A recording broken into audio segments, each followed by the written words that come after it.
इस गांव के प्रांगण में गांव की सरदारी को, पिता तुल्य बुजुर्गों को, नौजवान साथियों को, आवाज सुन रही मातर शक्तियों को, हरियाणा से आए हर्ष शिकारा की आपके चरणों में हाथ जोड़ के राम राम। आज महाराजा सूरजमल के जन्मोत्सव पर एक चीज तो देखने को मिली, जो राजा साहब का क्षेत्र है जिसका हम जन्मोत्सव मना रहे हैं,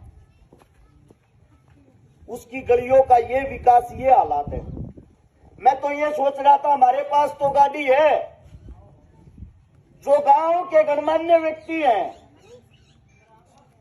यहां से वहां पार कैसे जाते होंगे।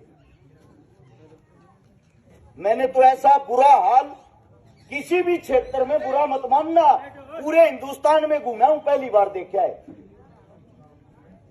इसका कारण आप लोग हो, क्योंकि आप जागरूक नहीं हो, जागते नहीं हो। आप लोगों को एक बात बताता हूं, आप लोग अपनी ताकत को भूल चुके हो। जिस वक्त महाराजा साहब का बलिदान हुआ, उनका बेटा महाराजा जवाहर सिंह अपनी मां के सामने पगड़ी पहन के चला गया और पगड़ी पहन के खड़ा होकर ये कहता है, मां कैसा लग रहा हूं। रानी की आंखों में खून उतर आया। अपने बेटे को धमकाते हुए कहती है, मेरे सामने तू पगड़ी पहन के आ गया। अरे मूर्ख, तेरी पगड़ी तो मुगलों ने रख ली। अपने पिता की मौत का बदला लेके जब मेरे सामने पगड़ी बांध के पहन के आना। ये बात सुनते ही महाराजा जवाहर की भी आंखों में खून उतर आया। उन्होंने तुरंत प्रभाव से सेना को एकत्रित किया, इकट्ठा किया और घोषणा की, चलो रे दिल्ली में बदला लेके आऊंगे। यहां से फौज दिल्ली के दरबारों में जाती है।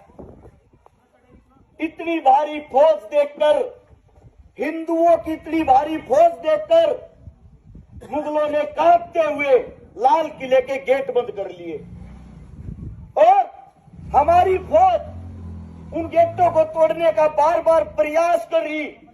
हमारे हाथी उस दरवाजे को जब टक्कर मारते, उस दरवाजे के अंदर इतनी बड़ी बड़ी नकूली कील होया करती। आज जाके देखोगे तो आज भी मिलेंगी। वे हाथिया के सिर में लग जाया करती। भाई साहब या तो चुप हो जाओ, ओए हेलो, अरे कम से कम इन बड़े बुजुर्गा का तो मान सम्मान रख लो, बाद में बोल लियो यार, यही बना रहोगे तुम। वे जो कीलें थी वे बार बार उन हाथियों को घायल कर रही थी। इतनी देर में एक बार आप सब चुप हो जाओ, मैं बता दूंगा सब अपने आप। हाथ छोड़ के विनती है भाई, हम आप लोगों का मान सम्मान करते, आप लोगों के प्यार प्रेम में एक बार सारे बैठ जाओ यार। किसी को कुछ समझ में नहीं आएगा, फायदा क्या हुआ इतनी देर भोंकने का। अब एक विनती और है, 2 मिनट तक कोई भी नहीं बोलेगा। ये रिक्वेस्ट आप सबसे। जब वो अपनी सेना उन दरवाजे को तोड़ने का प्रयास कर रही थी और हाथी बार बार घायल हो रहे थे वे कील चुभने से, महाराजा साहब का साला था पलवल का राजा बल्लू, जाकर हाथी के सूंड पर लौट गया। ने बोला मैंने यहीं पर बांध दे जवाहर, और फिर टक्कर मारी गिट्टा गए। महाराजा जवाहर बोलिया, रे मामा मेरा पिता तो पहला नहीं रहा, तू कैसे काम करे है, तेरी बलि कैसे चढ़ा दूंगा मैं यहाँ पे, शर्मा ले थोड़ा, मैं कमजोर पड़ जाऊंगा, तू नहीं रहा था मामा। जवाहर अपने भांजे को कहता है, बेटे क्षत्रियों को रक्त बहाना पड़ता है, तभी जाके आजादी मिलती है, तभी जंग जीती जाती है। और तू मैंने बांध अपनी माँ की तरफ देखता है और माँ से कहता है, माँ यो मेरा मामा के कहने लग रहा। उसकी माँ भी कहती है, बेटा मैं तो विधवा उससे दिन हो ली थी जिस दिन मेरा पति गया, और मन में मेरे पति का बदला चाहिए, तेरा मामा मामा नहीं, चाहे तेरा भी बलिदान देना पड़े, क्योंकि जात कभी उल्टे नहीं हटते। हम जीतने के लिए पैदा हुए, जीत के ही वापस जाएंगे। टक्कर मार।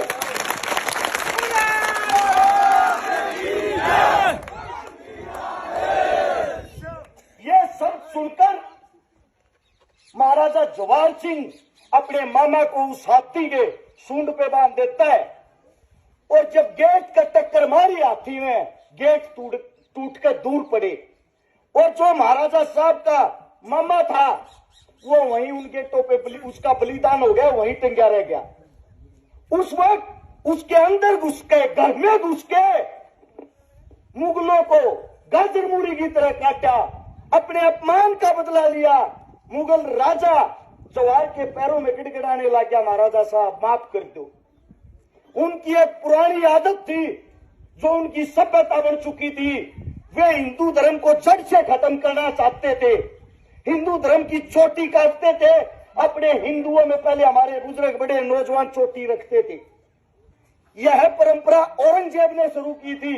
वो चोटी काट लेते थे हमारी, और हमारे धर्म का अपमान करते थे। वही उसी महाराजा जवाहर ने, जो पंडितों की बेटी थी, जिसको अपनी सगी बहन बनाया था, उस बहन को साथ लेके गया और उस मुगल राजा के सिर में 5-5 चोटियां वहीं पे 5 चोटियां छोड़ी, उसके वहीं पे बाल काट के उसको वो जलील किया जिसकी कोई हद नहीं, और उसको बोला तेरे को एक बार नहीं बार बार मौत मिलेगी। जब भी तू आईने के सामने खड़ा होगा ना, तेरे को पता लगेगा तेरी टक्कर किसी हिंदू से हुई थी। ये हमारी ताकत थी, और आज हमारी ताकत मिट्टी में मिल गई। उसका कारण है आप सब लोग हिंदू नहीं हो। कोई जाट बन गया, कोई ब्राह्मण बन गया, कोई राजपूत बन गया, कोई गुज्जर बन गया। 5 उंगलियों से मुट्ठी बनती है, एक उंगली से कभी मुट्ठी नहीं बनती। मैं गारंटी देता हूं, अकेली कौम कभी भी अपना भला नहीं कर सकती। जब आप लोग जाग जाओगे, अपने भाईचारे में एकता बढ़ा लोगे, आपके बीच जो नेता मंत्री आते हैं, जो आप लोगों को तोड़ने का काम करते हैं, जो आप लोगों को भाईचारे में बांटते हैं, जिस दिन आप लोगों की आंखें खुल गई और आप उन नेताओं को मुंह तोड़ जवाब देना शुरू कर दोगे, मैं गारंटी देता हूं उस दिन से आपका विकास होना शुरू हो जाएगा। आपके बीच में पिछले 25 से 30 साल, जितनी मेरी उम्र हुई इतने दिन से ही एक कोहिनूर संघर्ष कर रहा है, जिसका नाम है नैन सिंह फौजदार।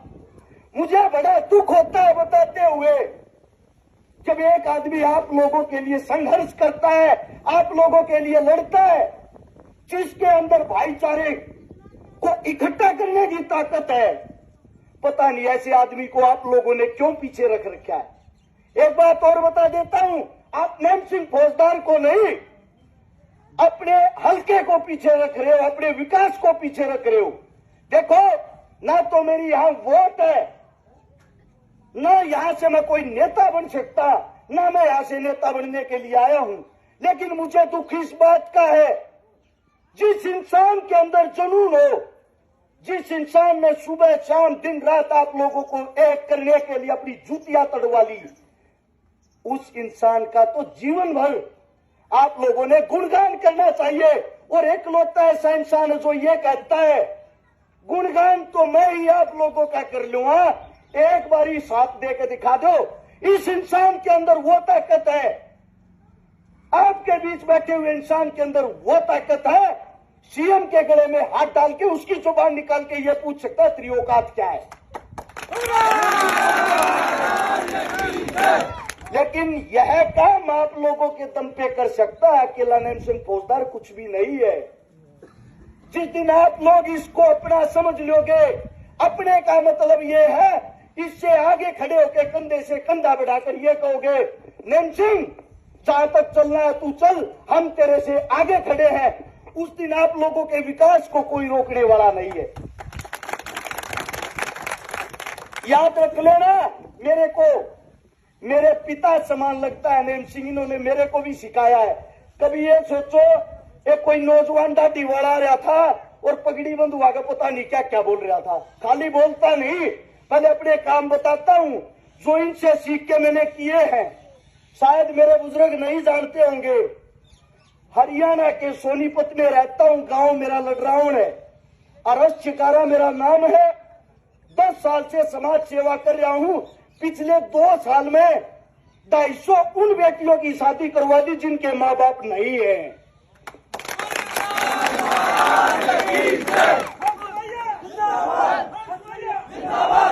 1400 वो परिवार बसा दिए जिनके घर में पीने के लिए पानी का मटका तक नहीं था। 27.5 करोड़ रुपए की नगद उन गरीब भाई बहनों की मदद कर दी जिनके घर में नेता मंत्रियों ने कभी झांक कर नहीं देखा। और आज आप लोगों के दम पर, इस भाईचारे के दम पर, मेरे इस नेम सिंह फौजदार पिता समान अंकल जी के आशीर्वाद के दम पर इतनी औकात रखता हूं। नेता मंत्री को यह बोल सकता हूं सीधा, क्या औकात है तेरी। नेता मंत्री छुप के भाग जाते हैं क्योंकि आप लोगों ने मेरे को वो ताकत दी है। मैं हाथ जोड़ के विनती करता हूं, ऐसे कोई नूर को मिट्टी में मत गुम होने देना। आप लोगों के सामने जो इंसान बैठा है इसकी कदर कर लो रे। ना तो एक बात बता देता हूं, अगर अब की बार भी यो आदमी रह गया ना, यो अपने घर बैठ जाएगा और यो घर बैठकर अपने परिवार की 2 रोटी सुख शांति से खा लेगा। लेकिन आप लोग फिर सिरपा हाथ मार रोगे, मारे दो कुछ को ना रहा। एक आदमी हमारी आवाज ठानिया था, वो मैंने घर बैठा दिया। यो और किसी तो को ना हरता, इसको हराने वाले आप लोग हो। और यो और किसी के दम पर जीत भी नहीं सकता, इसको जिताने वाले भी आप लोग हो। आगे एक प्रोग्राम में और जाना है। मेरे मुख से कोई गलत शब्द निकला हो, गलत बात निकली हो, मेरे पिता तुल्य बुजुर्गों से, मेरी मातर शक्तियों से हाथ जोड़ के आपके चरणों में क्षमा चाहता हूं, क्षमा मांगता हूं। आप सभी ने जो प्यार दिया, जो मान सम्मान दिया, इसके लिए हृदय से साधुवाद। और मैं आगे जाके अपने हरियाणा में भी ये बताऊंगा, पहली बार ऐसे गांव में गया हूं जिसके अंदर एकता दिखाई दी। पहली बार ऐसे गांव में गया हूं जिसकी एकता से एक कोई नूर आगे बढ़ेगा। आपके चर्चे दूर दूर तक होंगे।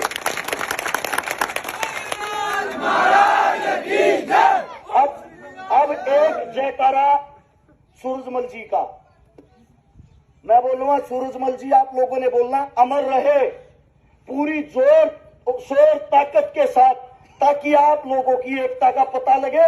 महाराजा साहब तक ऊपर तक आवाज जानी चाहिए।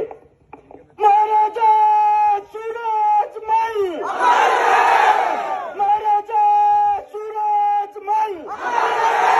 धन्यवाद आप सभी साथियों का। राम राम, जय हिंद।